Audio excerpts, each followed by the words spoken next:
evening. Welcome. From wherever you are. For some of you, it's morning. I see we've got some people in as far from as the UK, from Hamburg, Germany. We've got people joining from all over. So whatever time it is for you, welcome. We're so grateful to have you here. Really excited about what we're going to be doing together for the next 60 minutes or so. And a couple things just before we get started. I'd love for this to be from Switzerland. Fantastic, Tanya.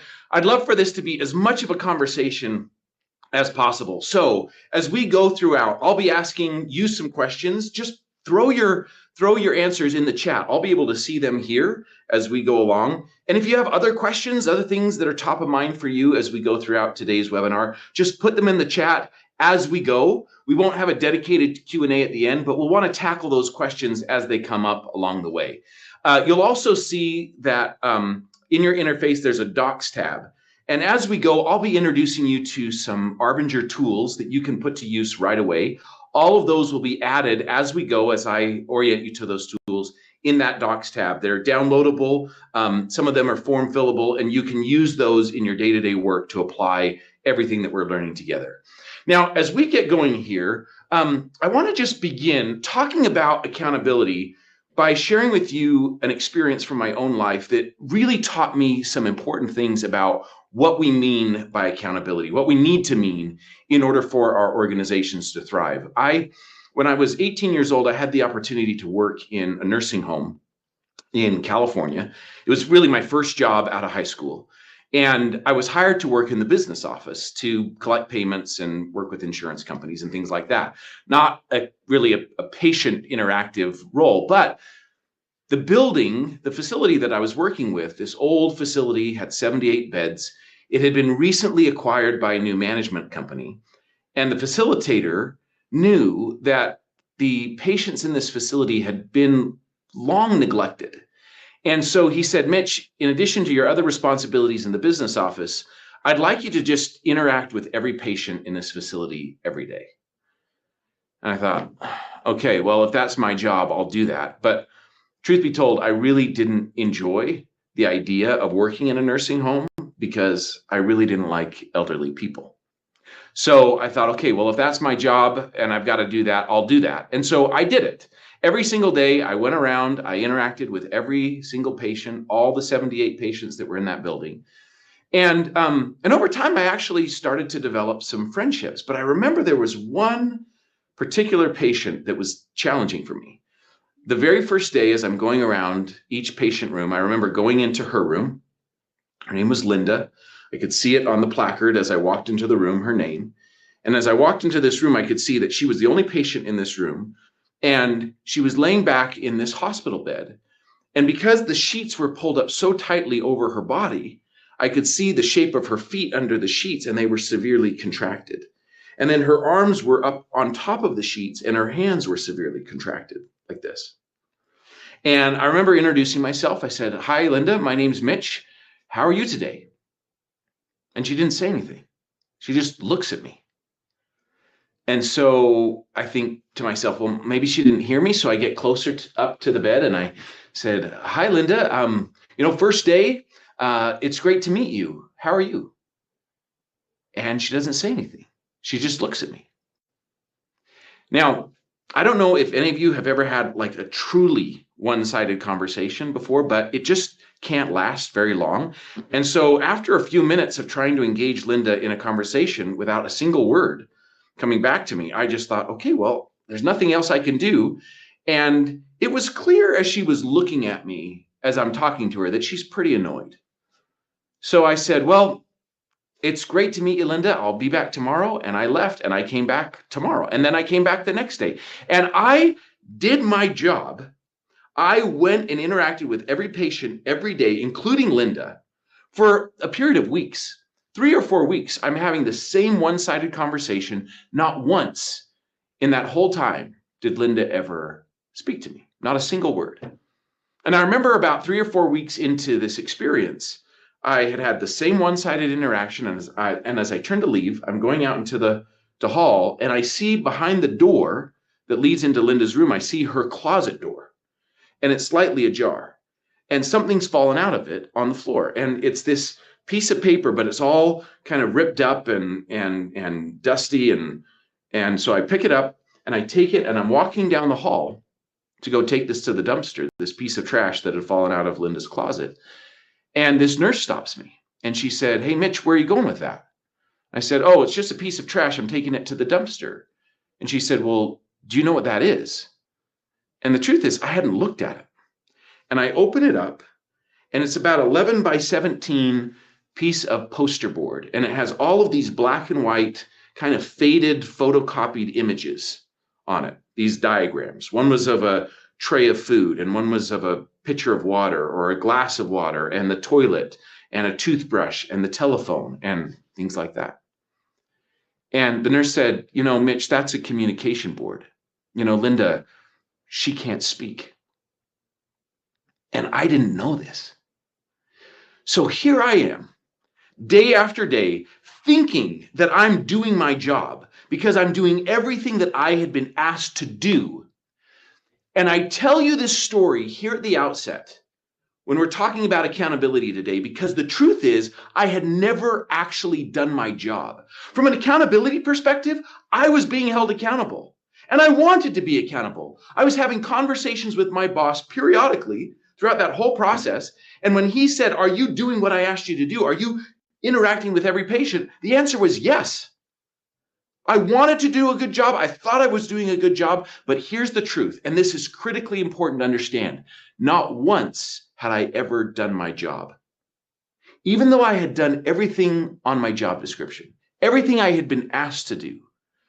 So when we think about accountability, what we're not talking about today is how do I get people to do the things I've asked them to do? Because that is not ultimately what I'm accountable for if I have a job in an organization. I'm accountable for much, much more. But if I don't understand the true nature of a job, what I'm really responsible for, that goes far beyond a job description, far beyond anything I've been asked to do, then I will never actually do my job. And accountability will go by the wayside. We'll think we're accountable, but we're actually not. And what we want to achieve in our organizations will never actually come to fruition.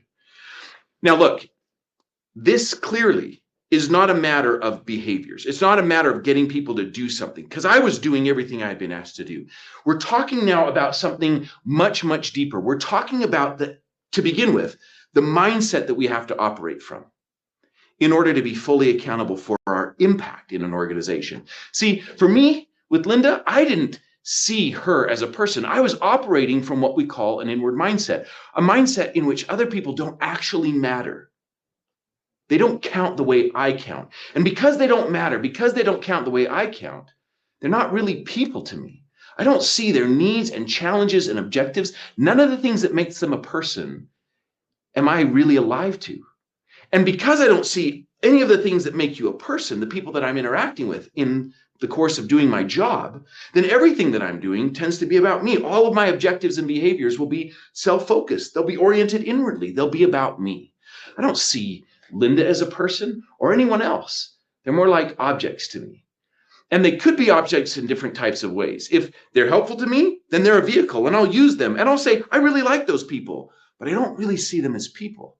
They don't matter the way I matter. They don't count the way I count. But if they get in the way of what I'm trying to do, then I see them as obstacles. And look, they're the reason why I can't accomplish my objectives. I blame them, these idiots that I have to work with all the time. And then there are some people that, if they're objects to me, not people, they're not helping me or hindering me, but they're just like scenery in my life. I don't see them at all. They're just irrelevant to me. Well, that's very, very different than my experience when I have what we call an outward mindset, when other people do matter. And we've all had the experience of operating with both an inward and an outward mindset and being on the receiving end of an inward and outward mindset. When I'm outward, other people are people. They count the way I count. And because they count, their needs and challenges and objectives, everything that makes them a human being matters to me. And because those matter to me, because I'm alive to what they're trying to accomplish, it's like I can't help but take into account what they're trying to accomplish. Everything that I do will be oriented in such a way that it's helping them accomplish what they're trying to accomplish too. One way to encapsulate, one way to kind of describe the difference between these two mindsets is that from an inward mindset, I'm just focused on my results. From an outward mindset, I'm still focused on my results, but I'm focused on my results in the context of what we're all trying to accomplish together on our results. Two fundamentally different ways that we can show up in every moment. And if I'm not alive to the fact that anything that I'm doing will be animated, will be an outgrowth of one of these two mindsets in any moment, then I can't really talk about accountability yet. Because what I'm really accountable for is not what I'm doing at the level of behavior. It's first how I choose to see, which will open up a different view, a different understanding of what I'm accountable for. I'm accountable to do my work, to accomplish my objectives and tasks in such a way that you can accomplish your tasks and objectives. But if I don't see you, I won't even know what those are. Now, think about your organization for just a minute, just at the level of mindset, what we've been talking about. Think about an inward mindset on one end of the spectrum as a 0 and an outward mindset as a 10. And just rate your organization. Where are you at today? Just in terms of mindset, to what degree are people really alive to and thinking about their job in terms of helping other people accomplish what they're trying to accomplish by the way they go about doing their tasks and activities and accomplishing their objectives? Just come up with a number and put it in the chat. Where are you at, 0 to 10, on that continuum? Okay, we've got 2s, 7s, 6s, 3s, 4s. You're going to be all over the map, but it's really important right here to just get a gut sense. And some of you are well on the outward side of that spectrum. That's fantastic. Some of you are, I'm noticing, are a little on the inward side of that spectrum. That's okay. You know, it's interesting. We have gathered thousands of data points across our client organizations to understand where employees of our client organizations see their company, their organization. And on average, where people rate themselves on this continuum is at a 4.6, how they rate their organization. Now, even though on average, individuals are rating their organization at a 4.6, they rate themselves in a more sophisticated way than we have time to do here, much, much higher than they rate the organization. In fact, on average, the same employees that are rating their organization at a 4.6 are rating themselves 50% higher at a 6.8. Now, how do you have that? How do you have an entire organization of individuals that say, you know what? The organization where I work, it kind of stinks, but I'm amazing. How do you have that? Well, we wrote about that challenge in our first book, Leadership and Self-Deception, that we just released a new edition of. I don't care where you rated the organization. If you're at an 8 or a 2, it doesn't matter. The gap between where you rated your organization and fully outward, that's your opportunity. And you can start to ask yourself, what would happen in our organization, whether we're an 8 or a 2, if we could just close that gap? What would that mean for us and what we could accomplish together that we just haven't realized yet? And the truth is, if you are going to have any chance of closing that gap, this will be your challenge. The challenge that everybody in the organization can see the challenge, can see where you are from a mindset perspective, and yet most people cannot see as honestly, as clearly, as transparently the way they themselves are contributing to that. That's what we call the self-deception gap. And that gap is the accountability problem. I can see the issues in the organization really clearly, but I can't see how I'm a part of that. I can't see how I'm contributing to that. So today we're going to talk first about how to close that gap, how to identify it, how to diagnose it, how to close it. That's what we're going to spend the first half of our time together on. Because only then, if you can close that gap and people can start to see, wait a minute, I'm complicit in the problems I'm complaining about, only then can you implement a new approach to managing performance, to actually talking about accountability. I will give you all of those tools. We'll have them in the docs. We'll talk through them in the second half of our time together, but you have to become an expert at understanding the self-deception gap and what that's doing inside of the organization to undermine accountability in every moment. So let's dive into that. Fair enough? Now, as we dive into that, there's a couple things you have to understand. I call these the misunderstand at your peril realities. Here's the first one.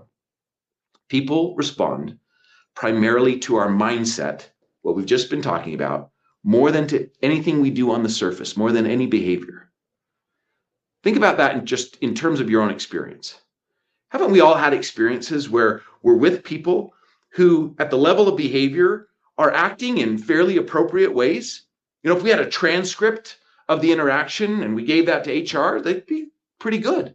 And yet, when we have that interaction, we actually want to go take a shower because it doesn't feel good. It doesn't feel right. It's because we know in every moment how we're being seen.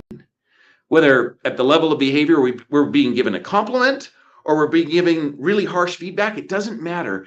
How we are being seen is the fundamental source of other people's influence on us. And the same is true with us. It doesn't matter what we do at the level of behavior. People are responding to how we're seeing them more than anything else, to our mindset.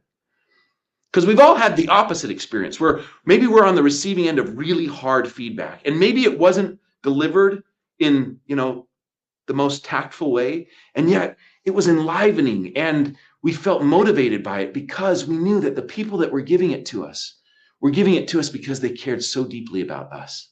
We've all had that same experience too. Okay, that's misunderstanding your peril reality, number one.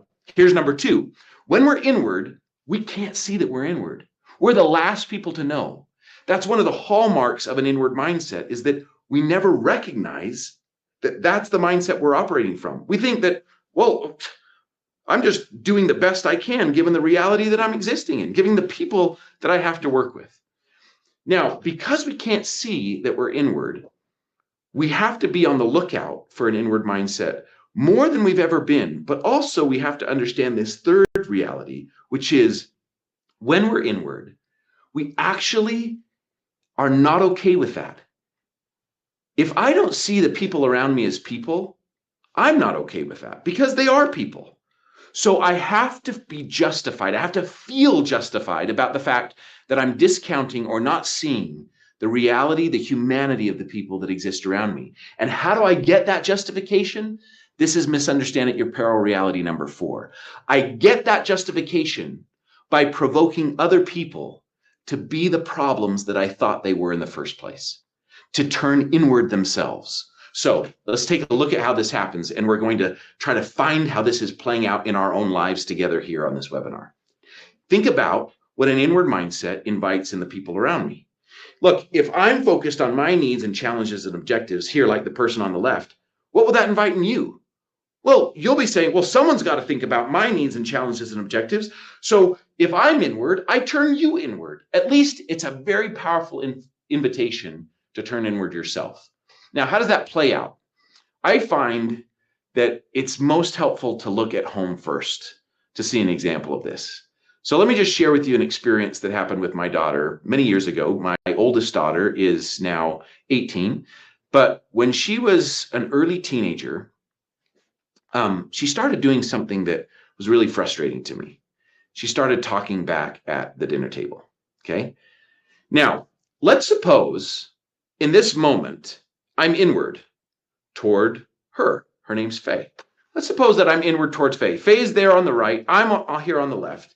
When she starts talking back at the dinner table, what might I see? Now, look, if we were in a room together, friends, we'd get really rowdy at this point. You'd start shouting stuff out. So just use the chat as if we were in the room, okay? If I'm seeing Faye, who's talking back at the dinner table, if I'm inward toward her, how would I see her? How would you describe someone like that? Just throw that in the chat.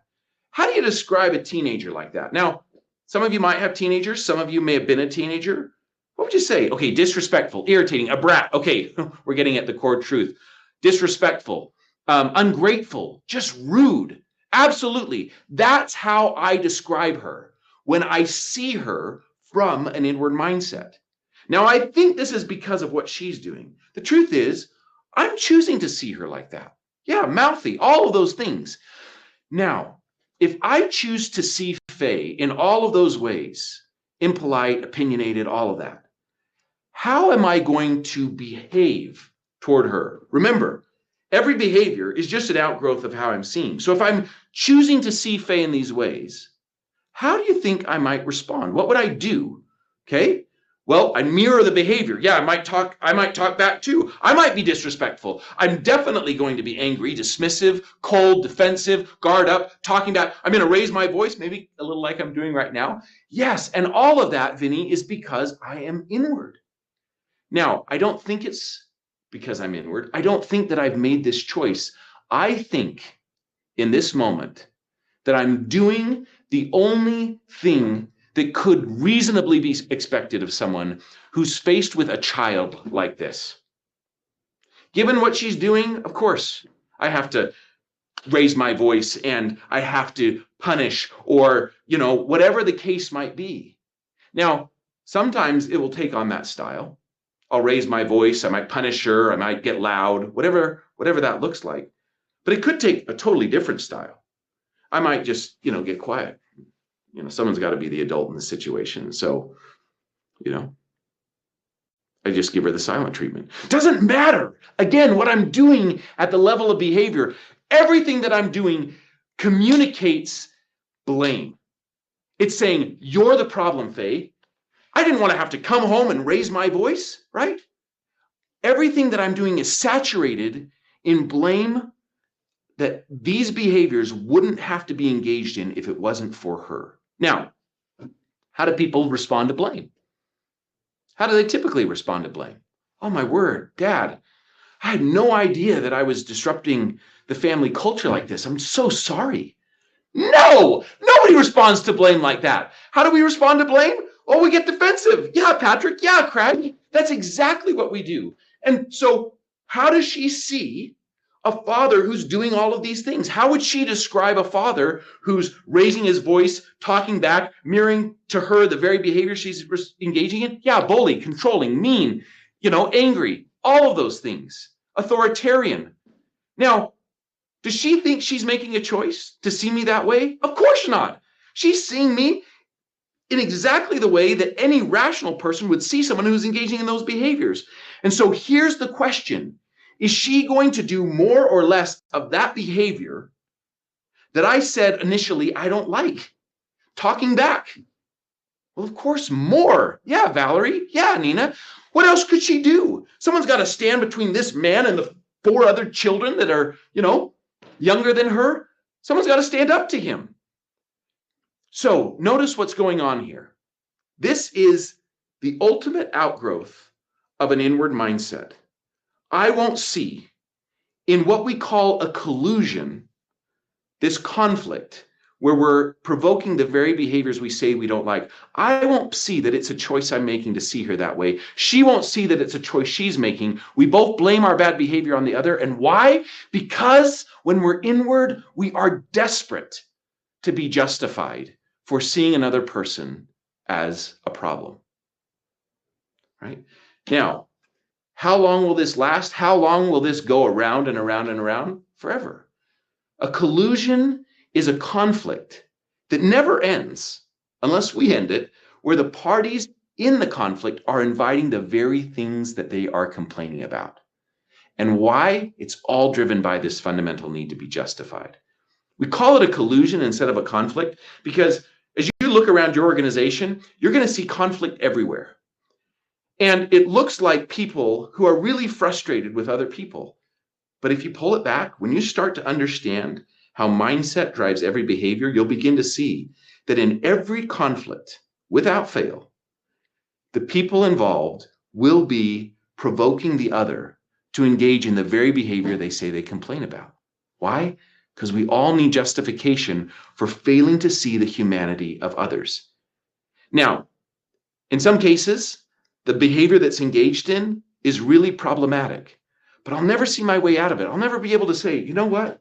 I wonder why Faye's talking back. I wonder what it is about me that she feels. No, we never go there. So what happens to accountability? Who's responsible for this conflict? For the issues that are playing out at the dinner table? For the issues that are going on in your team, in sales, in marketing, in product? Who's responsible for that? Nobody.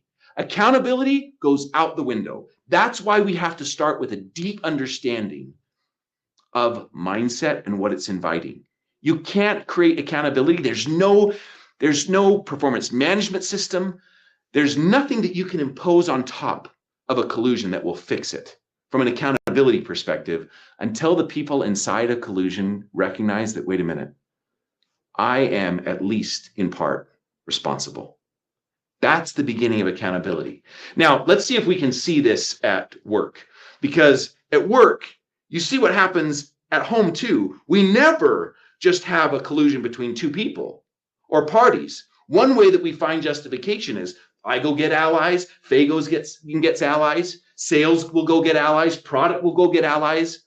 And now we've got whole teams in the organization that are in collusion with each other. I'm sure in your organization this has never happened, but hypothetically you might begin to see how it might. Or maybe this is completely rife within your organization. Let's take a look at a work example to make this really clear. This is Louise.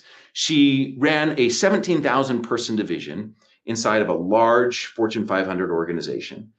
And she found herself one day in the middle of a collusion. In fact, it was in the middle of a discussion like this about collusion. She actually was the facilitator of these workshops where these ideas were explained in her organization. She doesn't say this in the video, but it was on her 20th time facilitating this work with another facilitator in the room, where all of a sudden she recognized that as the leader of a 17,000 person organization, she was in the middle of a collusion that almost torpedoed her career. Take a look. Hughes Raytheon, by the time I left, was really the amalgamation of 4 different businesses. And so there was a huge mix of people. We decided we needed to find a way to bring the cultures together in a way that we could really accelerate growth. We were forced to consolidate because the business was in such bad shape. When something wasn't going your way, they were table pounders, they yelled at each other, and you'd get into meetings and the decibel level would just huge. When you really leave a meeting when it's not happening, I mean, you get back in your office, you shut that door, and you're really honest with yourself, you know it's because you weren't communicating right, you weren't focused on the right issues, personality got in the way, opinion got in the way, you weren't working towards one goal, okay? And you know that as a leader, okay? You just don't know how to change it. It was clear to me right away that Arbinger, by getting people to focus on what you can do to make others succeed. Okay, that's a bit of an introduction to Louise's story. Here's what was going on in Louise's story. You can see there's table pounders, people are upset, there's different, groups that are at odds with each other. She said that in the middle of this, she found herself in a collusion with her boss, the CEO of the entire company. And here's what happened with the boss. He, she says, was asking detailed technical questions, was double checking her work all the time, sending in his people to help. And she saw that as he's a micromanager. He's trying to one-up me. He doesn't appreciate my hard work. He doesn't think I'm capable. Now, if you just pause here for just a minute and you think about the collusion that Louise is in, she's got all of these cultural issues around her, but she's got this relationship with her boss. Is there anything that he is doing, asking detailed technical questions in a very technical business, double checking her work, sending people to come help her? Is there anything that he's actually doing that's problematic? Well, no. But if you're inward, the way Louise is in this moment, fearful, afraid, of her position, feeling like she might be found out, then of course she sees her boss in the ways that she describes here as a micromanager, trying to one-up her, doesn't appreciate her hard work, doesn't think that she's capable. Notice, we see in others what we will see given the mindset that we have, not the truth about what's really going on. Now, because she sees her boss in this way, what will she do? She tries to appear like she's in charge, always has an answer, pushing back. All of those things are the default behaviors that Louise goes to. Now, ask yourself, given all the cultural turmoil that Louise is experiencing, if you have someone like this, like Louise, who's trying to appear like she's in charge, always has an answer, pushing back, how might you see someone like that? Notice the massive amount of responsibility that Louise has in a very technical business.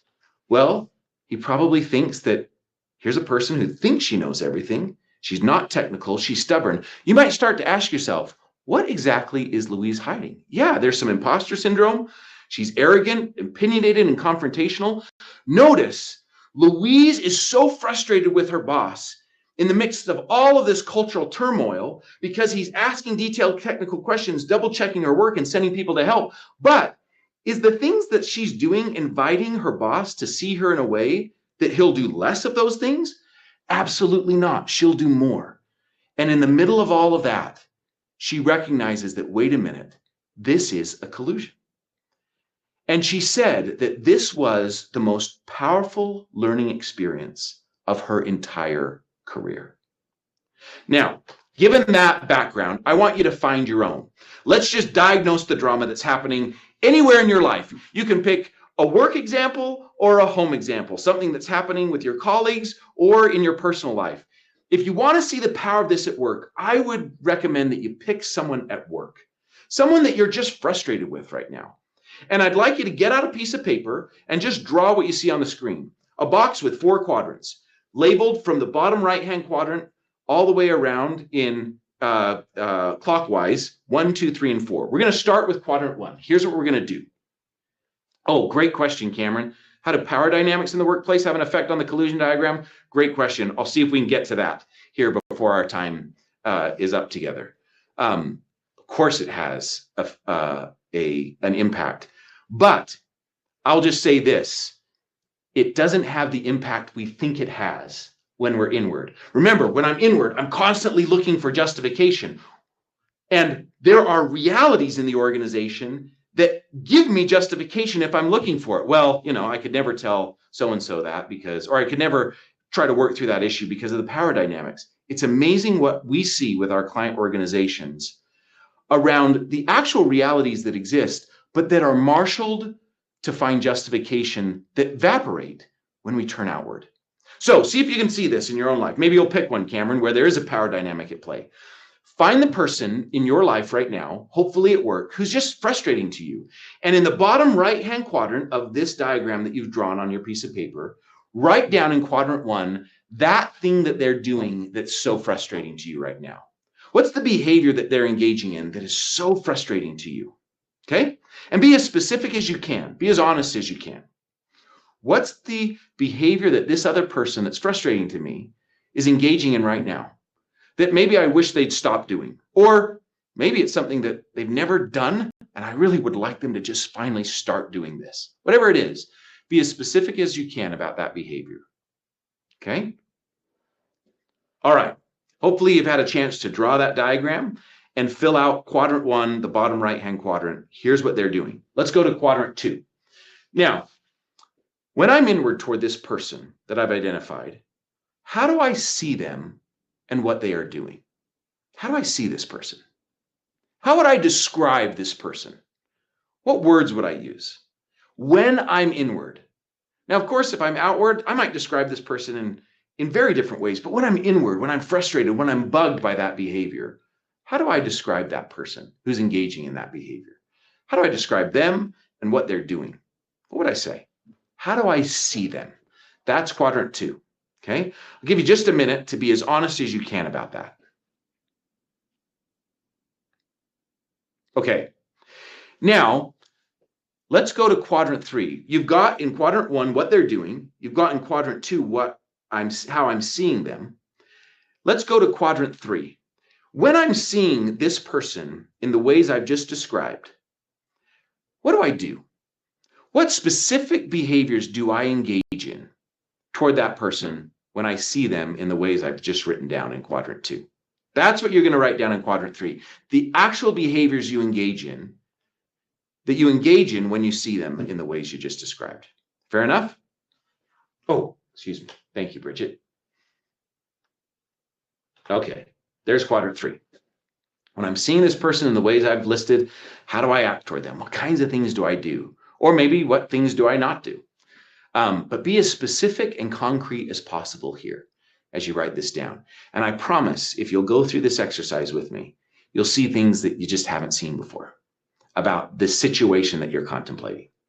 Okay, we're going to go to quadrant 4. Typically, I've had you pair up with a partner. In this scenario with this webinar, I can't have you do that. So what I'm going to do is I'm going to have you ask yourself the question that I would have a partner ask you. Okay, just ask yourself, if I were inward and someone was treating me in the ways that I've listed in quadrant 3, if I'm inward and someone was treating me like this, how would I see them? Now, this is going to take a level of honesty that we often don't engage in, but I want you to be as honest as possible. Think about this. If you're inward and someone treated you in the ways that you've just described in quadrant 3, how would you see that person? And write down as honestly as you can your answer in quadrant 4. I'd see this person in this way. Yeah, Angela, I'm not sure I can use those words in polite company. Fair enough. I get it. But be as honest as you can. How would you see a person that was treating you in the ways you just described if you were inward? Okay. Take just a minute to do that. And now ask yourself, does quadrant 4, what you just wrote, invite more of quadrant 1? Is the thing that you're doing inviting the very behaviors that you said you don't like in the first place? Less or more? What would you say? Is the way I've invited this person to see me inviting them to behave in the ways that I say I don't like? And ask yourself now, what is the consequence of that collusion? Just put it in the chat. Be as honest as you can. What's it costing you? What's it costing the organization? What's it costing the people around you? Yeah, Elizabeth, I think I'm doing the exact same thing at work and at home. Look, we're one person. It's a perpetuating cycle. Yes, Kendra. Yeah, no change. It's circular. There's resentment. We're not solving anything. Productivity goes out the window. It's frustrating. It costs tons of energy. They're not getting my best. I see this person as annoying. And you can ask yourself, what happens to accountability when we're in collusion? Look, here's the truth. Giving up blaming, figuring out where there's collusion, and diagnosing it properly, that is the first step in becoming accountable. When I see that I might be driving the very things that I say I don't like, I can begin operating a new pattern in my work. A pattern that we see is at the heart of every single outward individual, team, organization. When we think about our work, if we locate ourselves right here at the center, where that icon of a person is, we recognize that to be outward, we have to recognize that everything that we do, everything in those inside triangles that makes up our job, impacts another person, whether that's our manager, our customers, our peers, and our reports. Once I've identified that I'm in the middle of a collusion, I can say to myself, honestly, sometimes for the first time, wait a minute, my job is to be free of collusion. My job is to do my work, to be the kind of person that helps other people accomplish their objectives. What would that look like? Thinking about the story with Linda, I can't start with what I'm doing, because if I just am focused on what I'm doing, I only reinforce the blame that has been perpetuating the cycle of collusion that's been getting in the way of accountability. Well, I can't do this because they're not doing this, or they're not giving me what I need. No. My job is to first say, what are you trying to accomplish? In any direction, I first begin with seeing others. So often we begin with what we do. Well, here's my job description. Here's what I'm tasked to do. No, I begin by saying, what are other people trying to accomplish as a result of what I'm to do in the organization? Once I see that in any direction, customer, peer, report, manager, then I ask myself, okay, now that I can see the ways I'm getting in the way, and I recognize that to be outward, I have to start with what they're trying to accomplish. Who is Linda? What are her objectives? What are her needs, her challenges? Now I can say, wait a minute, I could adjust what I'm doing to be more helpful. I don't have to do the same thing day in and day out. That just gives me additional justification for the frustration I'm doing. I can change. what I'm doing in some way to be more helpful. And if I'm really outward, it never stops there. I want to measure my impact. Well, is that helpful? What is Linda trying to achieve? Why is she in that bed? What is life like for her? I measure my impact. Now, if you start to think that way, given that I'm seeing where collusion is getting in the way, I can ask myself, all right, how would I onboard an employee into an organization in such a way that we might be able to minimize the collusions, the accountability killers to start with? Think about what that might look like. Hey, welcome to the organization. Here's the things that you're going to be doing. Here are the tasks and activities that are part of the job description that we've hired you to tackle. And here are the objectives for those tasks and activities. But here's the reality.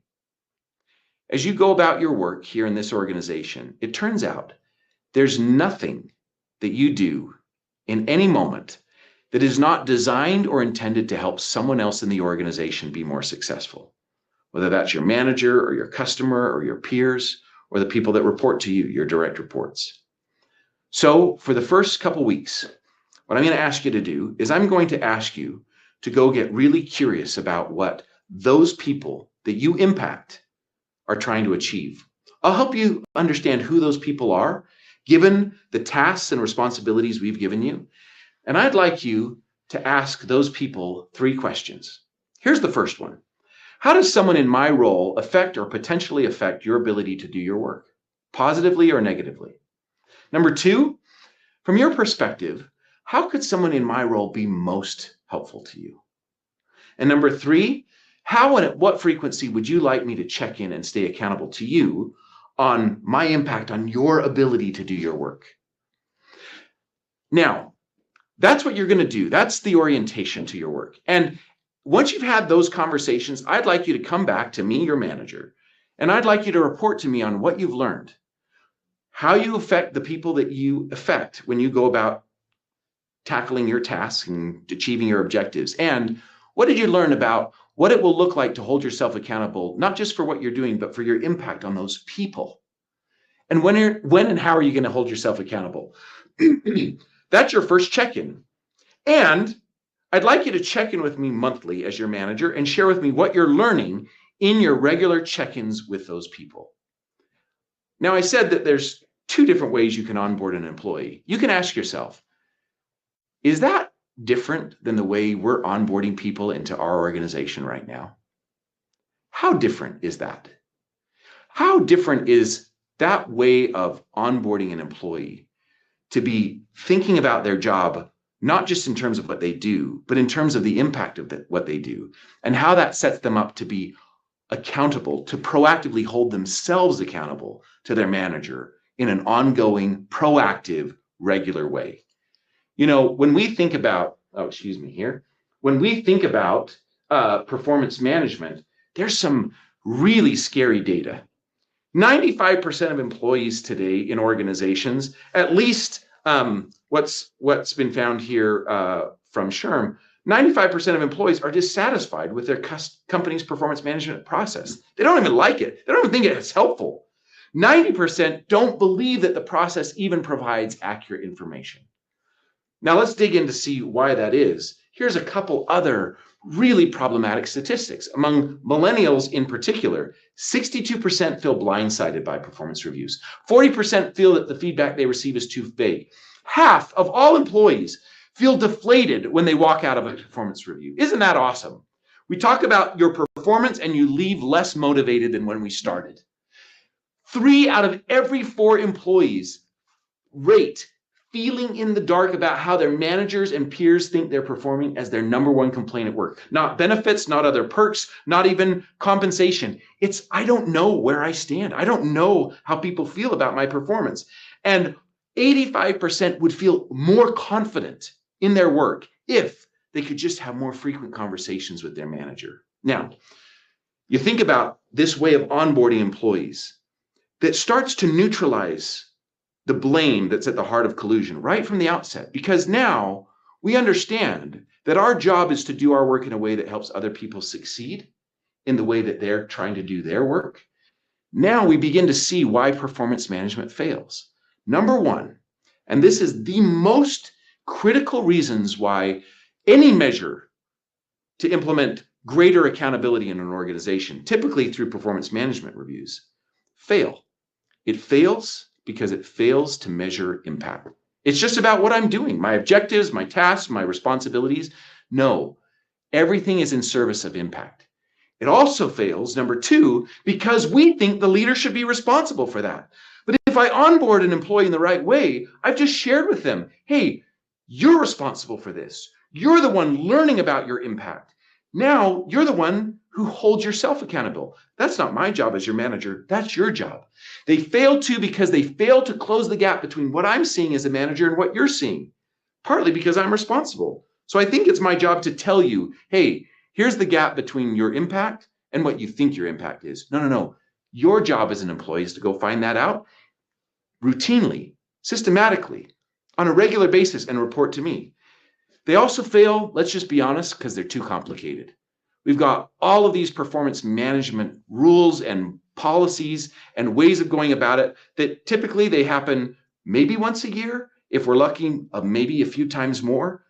They're not happening at a regular enough basis that we can close the gap between how I as a manager see your performance and how you see your performance, in particular, your impact. And because of that, they're simply too infrequent. Well, what's the solution for that? Well, I'd like you to think about how we think about our performance when we're outward. We can't just think about our capability and skills anymore.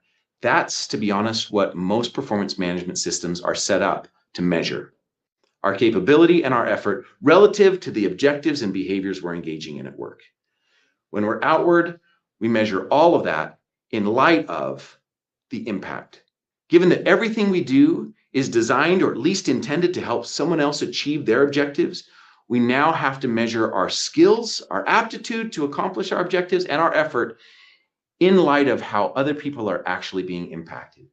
If you don't do that, if the way you help people hold themselves accountable does not focus on the impact of what they're doing, you'll be faced with a situation like we saw with Warren. An incredibly skilled, incredibly talented professional at the height of his career who was creating massive problems and could not even see it, let alone think that he was accountable for it. Take a look.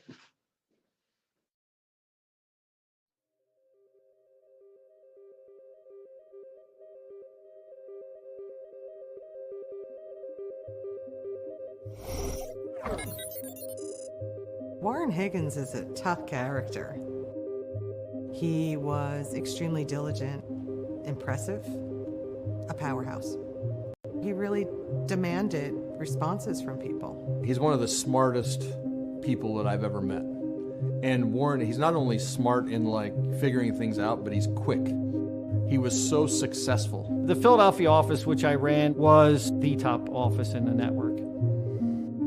We are a mortgage banking and investment sale and loan servicing firm involved in larger transactions, generally $1 million and up. Warren is clearly one of the most capable people in the company. He knows the business inside and out, and he knows how to get things done. And he works as hard as anyone else at the company. Now, capability and effort are two critical ingredients for success, but they are not enough. There's always someone who's a little bit the people's champion, right? Who's thinking about, well, what's the other person thinking? That was never Warren. No one wanted to work with Warren. He was very intimidating. He was yelling so loud that the whole entire office building heard him. He felt that he was always right, and he didn't always like to listen to other people's ideas or thoughts. If he had an idea, then that was that. And I always used to have these conversations with Warren that was like, hey, you know, Warren, there's a process. You jumped from A to Z, and you're standing at Z, jumping up and down and shouting at them at why they're not already there. And it would just, he'd get all twisted up and say, but that's the whole point. The whole point is to be right. And then everyone else just needs to get there faster. When I first started working for him, I was definitely afraid. I would ask him a lot of questions. He was more of like, you only need to know this and you only need to know that. People were terrified to ask him for things and talk to him.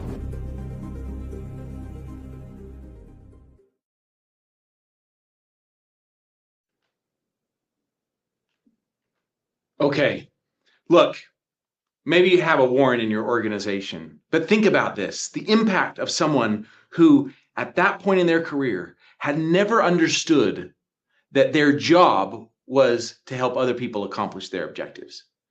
And sometimes those are the most challenging because it's hard to help those people see their impact when they're saying, look, my whole career, I've been told that I'm a high performer. Now, this is a focus on people who see themselves primarily from a better than perspective. That's the self-deceived inward mindset style. But there are others that also struggle to have the right impact because they see themselves as somehow inferior. And so they don't show up with the kind of confidence. We don't have time to get into all the permutations of an inward mindset, but you can see, just like in my experience with Linda, how an inward mindset in any style will end up inviting an inward mindset in everybody else that we impact, in everybody else that we interact with. And the productivity will go down the drain. The accountability will never be present. Now, how do you rectify that? What happened with Warren? Well, first of all, his boss had the courage to say the truth. Hey, we actually need way more from you. Sometimes it will be, actually, we can't afford to have someone who's not focused on impact in the organization. But you don't get there with someone like Warren. You don't perpetuate the misunderstandings that he's adopted over a lifetime of working with a fundamental misunderstanding of what it means to have a job if in your constant conversations between managers and employees, we are focused on the three critical components of what it means to operate with an outward mindset. First is, of course, capability.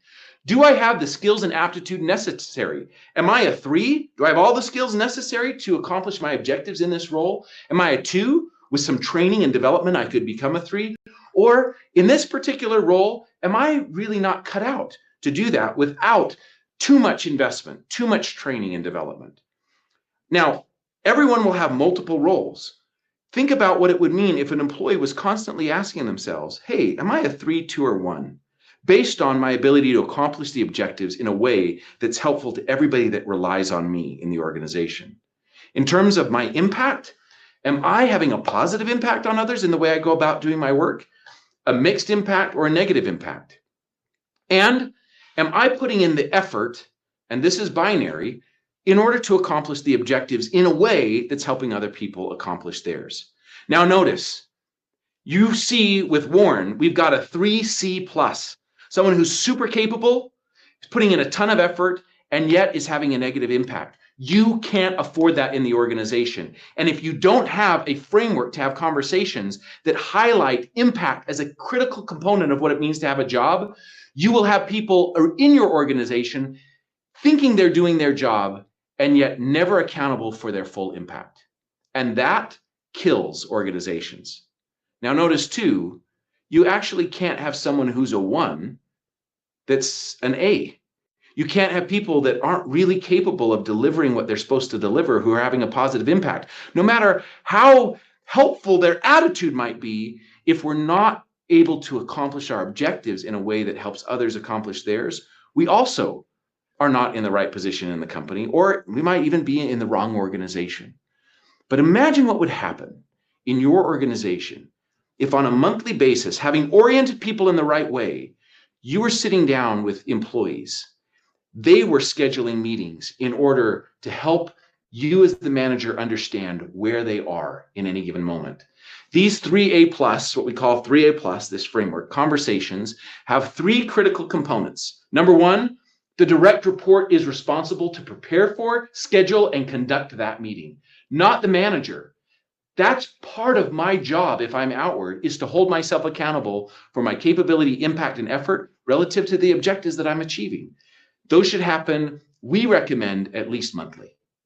Number 2, the direct report gives an accounting. That's what being accountable means, is I give an accounting, not just of my results, but also, because I've been oriented the right way, the impact of my results on others. How do I know what those are? I've been having the check-ins in the way and at the cadence that I agreed to in those first meetings where I asked those 3 questions. I present my plan to improve my results and my impact. And finally, both the direct report and their manager take robust responsibility for any areas where they've been creating problems for the other. That's what it looks like to have an outward organization. And when you do that, you can see incredible changes, even with people that are having a negative impact, even with people that have fundamentally misunderstood their job for years and resisted accountability, like with Warren. Take a look.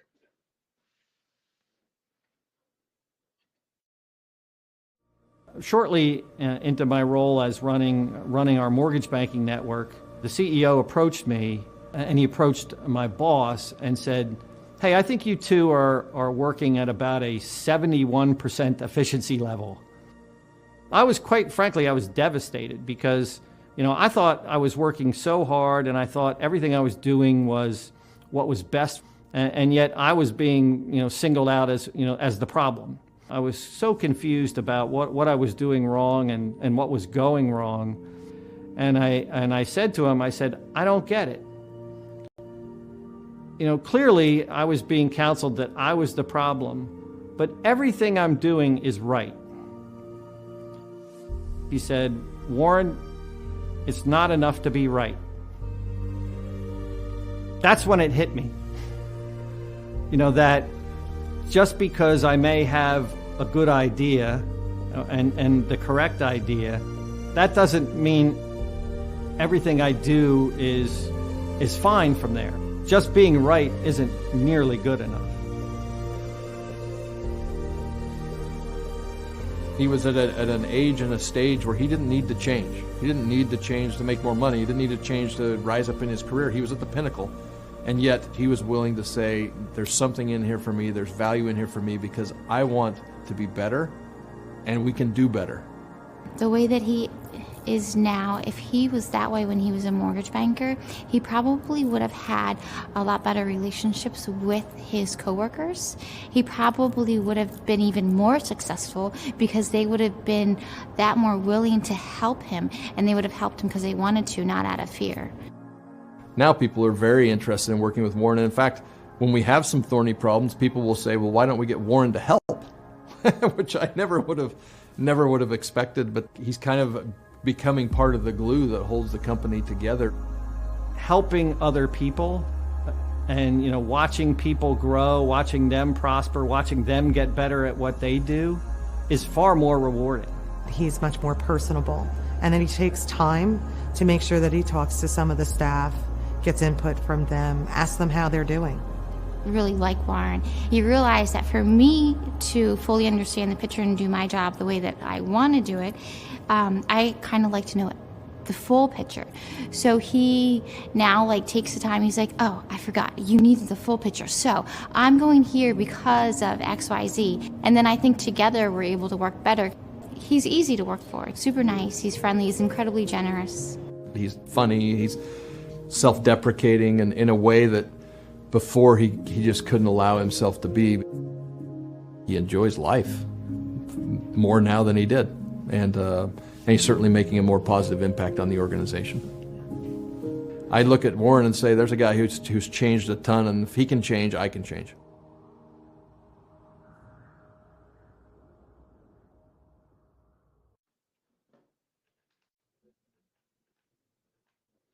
Okay.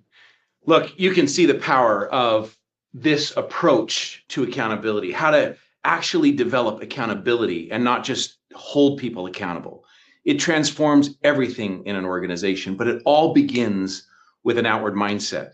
Now, we put some tools in the docs. We put the collusion, diagramming collusion tool there that you can take back and begin to use, as well as that 3+ tool that you can begin to use. And I'd invite you to just begin to use it in your own work. There's been a number of questions here about, well, what if someone isn't honest with me? There's a lot of things nuances to this. That's why we have a full training that helps implement this in your organization. But I'll tell you that in my experience, nothing transforms an organization like this level of accountability that's an outgrowth of an outward mindset. In my experience with Linda, when I saw that, hey, here's a person who can't speak, here are her outside triangles, here's her needs and challenges and objectives, it changed everything in the way I went about my work. And ultimately, we were able to devise a way that she could communicate that she just never had before in that organization, in that facility.